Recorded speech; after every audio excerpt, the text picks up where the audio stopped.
আসসালামু আলাইকুম। আমি একটি কবিতা পাঠ করিতেছি।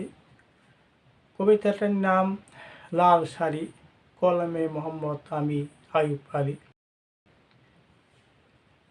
আলতা টিপ দিয়ে কাজল দিলাম লাল শাড়ি, নাকে নাকফুল পরিয়ে বউ আনলাম বাড়ি। বউ যার মনের মতো সুখের সীমা নাই, দুই মনে মিল না হলে দুঃখের সীমা নাই।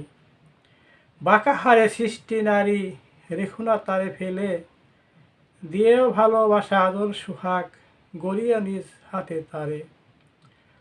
অসৎ নারী ভাঙ্গা ঘরে স্বামী সৎ নারী ভাঙ্গা ঘরে থাকে স্বামী সুখে, অসৎ নারী সোনার খাটে স্বামী থাকে দুঃখে। খোলা মাথায় চলে নারী, চুল ছেড়ে দিয়ে, অলক্ষী ডাকিয়া বলে ওই যায় আমার মেয়ে। লাল শাড়ি পরিয়া বধূ যায়ও স্বামীর ঘরে, সাদা শাড়ি পরে বধূ চড়িও বাঁশের খাটে। বউ পায়া ভুইল না রে মায়ের ভালোবাসা, অধম দিতে পারে নাই মাকে ভালোবাসা। আসলে আমরা সবাই এ দুনিয়া চলার কালে সংসার করতে গেলে আমাদের একটি মেয়ে বা একটি নারীকে আমাদের বিবাহ করতে হয়।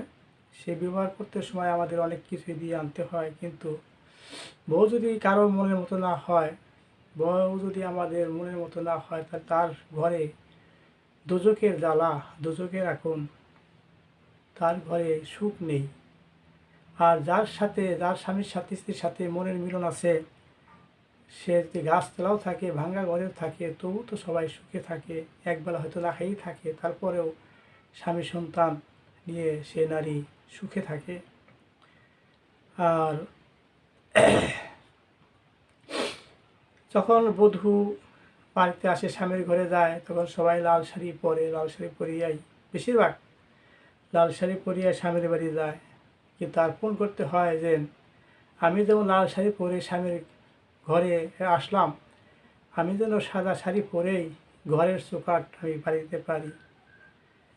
তাই বউ আদর সোহাগ করলেও, অনেকেই করলেও, কিন্তু মাকে কিন্তু ফেলে দেওয়া যাবে না, বাবাকে ফেলে দেওয়া যাবে না।